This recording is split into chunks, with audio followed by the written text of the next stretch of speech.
बिस्मिल्लाहिर्रहमानिर्रहीम। अस्सलामु अलैकुम नाजरीन, क्या औरत नमाज में मर्दों की इमामत करवा सकती है? क्या औरतों की इमामत जायज है? अगर जायज नहीं है और मकरूह है तो हजरत आयशा सिद्दीका रजी अल्लाह ताला अन्हा ने इमामत क्यों कराई थी? औरत की इमामत के हवाले से क्या हुक्म है और मर्द के पीछे औरत का बाजमात नमाज अदा करना कैसा है? कुरान और हदीस के मुताबिक औरत के लिए बाजमात नमाज अदा करना अफजल है या तन्हा? क्या खवातीन मस्जिद में नमाज अदा कर सकती हैं? यही हमारी आज की वीडियो का मौजू होगा और आज हम आपको औरत की इमामत के हवाले से इंतहाई अहम मालूमात फराहम करेंगे।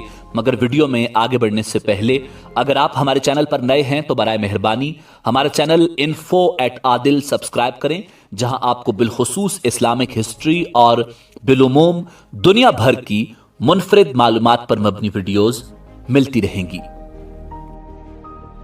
नाजरीन, ये एक नाकाबिले तरदीद हकीकत है कि दुश्मनान इस्लाम एक सोचे समझे मंसूबे के तहत मीडिया के जरिए मजहब इस्लाम के खिलाफ मनफी तहरीक चला रहे हैं और इसको मजरू और दागदार करने में तमाम तर वसाइल बरूए कार ला रहे हैं। रोशन ख्याल तबका और दीन शरीयत के उलूम से बेबहरा या मामूली वाकफियत रखने वाले अफराद दानिस्ता या नादानिस्ता तौर पर इन आदाए इस्लाम के आला कार बनते हैं और अपने शरई उसूल और मजहबी रिवायात पर कदगन लगाने, इनका हुलिया बिगाड़ने और दामन शरीयत नोचने में दुश्मनाने दीन के दोष बदोश हो जाते हैं। नाजरीन, वर्जीना कॉमनवेल्थ यूनिवर्सिटी में शोबा फलसफा और मजाहिब में इस्लामियात की प्रोफेसर अफ्रीकी नयाद मोहतरमा डॉक्टर अमीना वदूद ने कुछ अरसा पहले ये ऐलान किया कि वो नमाज जुम्मा में मर्दों और औरतों की इमामत करेंगी। कई मुस्लिम तंजीमों ने मोहतरमा के उस ऐलान पर सदाए एहतजाज बुलंद की और कई मुस्लिम स्कॉलर्स ने उनको इस हरकत से बाज रखना चाहा, मगर इस एहतजाज और इज़्तिराब से मोहतरमा के कान पर जूं तक नहीं रेंगी और वो टस से मस तक नहीं हुई। बिलाखिर 18 मार्च 2005 को न्यूयॉर्क के एक गिरजाघर में नमाज जुम्मा की इमामत हुई। मौसूला इत्तलात के मुताबिक 40 मर्द, 60 खवातीन और कुछ बच्चों ने इस औरत की इक्तिदा में नमाज जुम्मा अदा की। नाजरीन, इसी तरह पूरी दुनिया से मुख्तलिफ औकात में मुख्तलिफ इत्तलात मौसूल हुई कि औरतों ने मर्दों की इमामत की और नमाज में मर्दों ने औरतों की इक्तिदा की।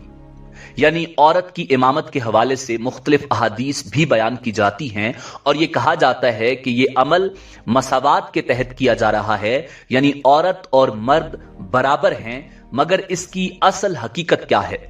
नाजरीन, फर्ज नमाज हो या नफल, औरत मर्दों के लिए इमाम नहीं बन सकती। यानी औरत की इक्तिदा में मर्द की नमाज ही नहीं होगी और इसी तरह औरत का औरतों के लिए इमाम बनना भी मकरूह तहरीमी है। इसलिए खवातीन तन्हा अपनी नमाज अदा करें, जमात का एहतमाम न करें। नाजरीन, अहादीस मुबारका में बहुत सी ऐसी रिवायात मौजूद हैं जिनमें औरतों की जमात से खैर की नफी की गई है।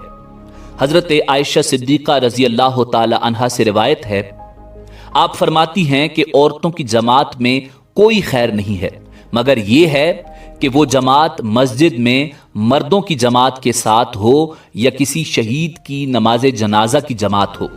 हजरत अली करमल्लाहु वजहुल करीम की रिवायत है, आप फरमाते हैं कि औरत इमामत नहीं कराएगी। हुजूर नबी करीम सल्लल्लाहु अलैहि वसल्लम का इरशाद है, औरत का घर के अंदर नमाज पढ़ना सहन में नमाज पढ़ने से बेहतर है और कोठड़ी में नमाज पढ़ना खुले हुए मकान में नमाज पढ़ने से बेहतर है। हुजूर नबी करीम सल्लल्लाहु अलैहि वसल्लम ने इरशाद फरमाया कि अल्लाह ताला के हां औरत की सबसे ज्यादा पसंदीदा नमाज वो है जो औरत अपने घर के पोशीदा जगह में अदा करे। इन रिवायात की वजह से अहनाफ की अक्सरियत ने औरतों की इमामत औरतों के लिए भी मकरूह करार दी है।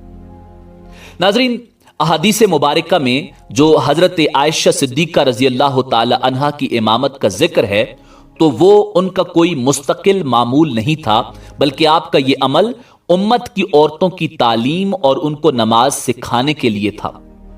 آپ رضی اللہ تعالی عنہ کا عمل بیان جواز، یعنی جس عمل کا جواز شارع کی طرف سے ثابت ہو گیا تھا لیکن دیگر خواتین کو علم نہیں تھا، اس کے اظہار و بیان۔ اگر کبھی اس طرح کی صورتحال پیش آ گئی کہ عورتوں نے آپس میں جماعت سے نماز پڑھی تو امام درمیان میں کھڑی ہوگی اور یہ نماز ہو جائے گی، مگر احناف کے نزدیک یہ مکروہ ہے، جیسا کہ آپ رضی اللہ تعالی عنہ کے اپنے قول عورتوں کی جماعت میں کوئی بھلا نہیں سے واضح ہے۔ حضرت عائشہ صدیقہ رضی اللہ تعالی عنہ فرماتی ہیں کہ انہوں نے مغرب کی فرض نماز میں عورتوں کی امامت کی اور صف میں ان کے درمیان کھڑی ہوئی۔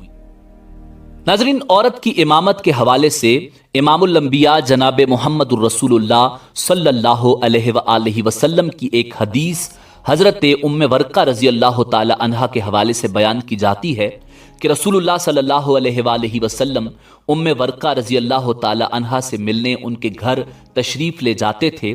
آپ صلی اللہ علیہ وآلہ وسلم نے ان کے لیے ایک مؤذن مقرر کر دیا تھا جو اذان دیتا تھا اور انہیں حکم دیا تھا کہ اپنے گھر والوں کی امامت کریں۔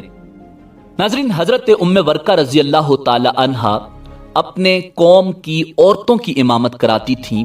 اس بات سے دلیل پکڑی جاتی ہے کہ ان کی امامت میں محلے کے مرد اور مؤذن بھی شامل ہوا کرتے تھے۔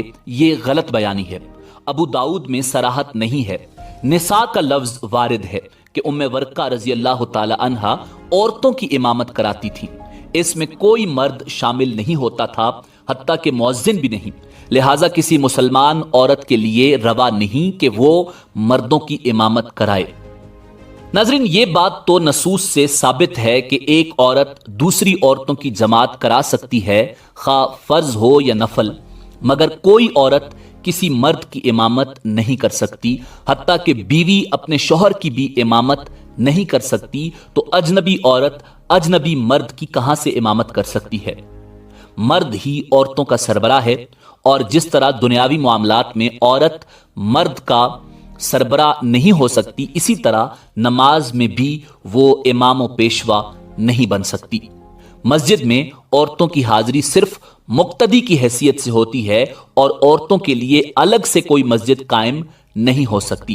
مسجد میں حاضری کے لیے مزید اصول یہ ہیں کہ جن سے فتنے کا اندیشہ ہو وہ عورتوں کے لیے ممنوع ہے، مثلا عطر لگا کر آنا، آواز نکالنا، حتیٰ کہ امام کی غلطی پر تنبیہ کرنے کے لیے آواز نہیں نکالنی، بلکہ ایک ہاتھ دوسرے ہاتھ پر مارنا ہے۔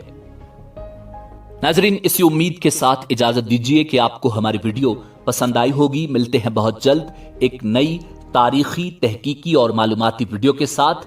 اللہ رب العزت آپ کا حامی و ناصر ہو۔